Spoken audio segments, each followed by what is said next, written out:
All right, let's take a look at how to make our traditional horseshoe-shaped cookies for Martinmas. These are a traditional cookie from Germany, and definitely check out your printables that have the recipe and the story for you on there. We are going to start with a large mixing bowl, and I'm first adding my flour and then my powdered sugar.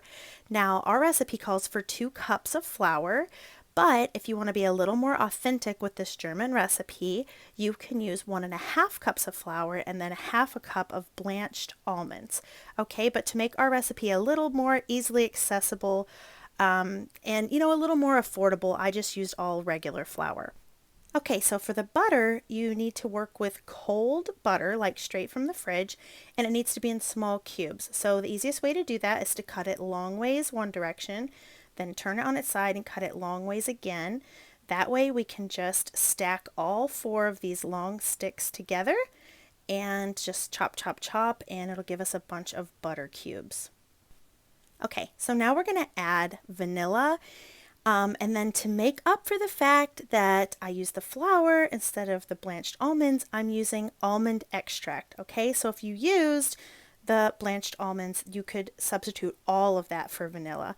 Now I'm adding an egg yolk here. The original German recipe does not call for eggs, but if you add an egg yolk, it's going to make your dough a little bit easier to work with, and it's going to be a little easier to stick together because this is a very crumbly dough. So you can see I'm just squishing it together with my hands, and it took a little time, it took a little work, but it does stick together into a ball. If you really can't get it to stick together, you can add a few tablespoons of milk, but mine did not need that.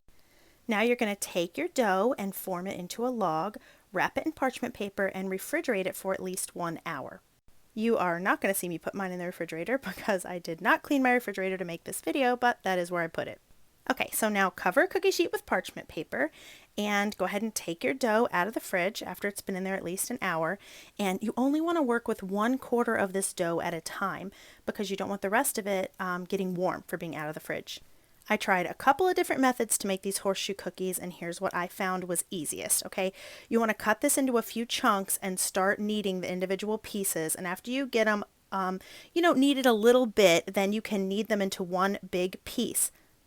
Then you're going to start squeezing this to shape it a little like a tube and put it on the table and roll it into a coil just like a little kid would roll Play-Doh. And I found that it was easier to roll about half of this at a time instead of the full length.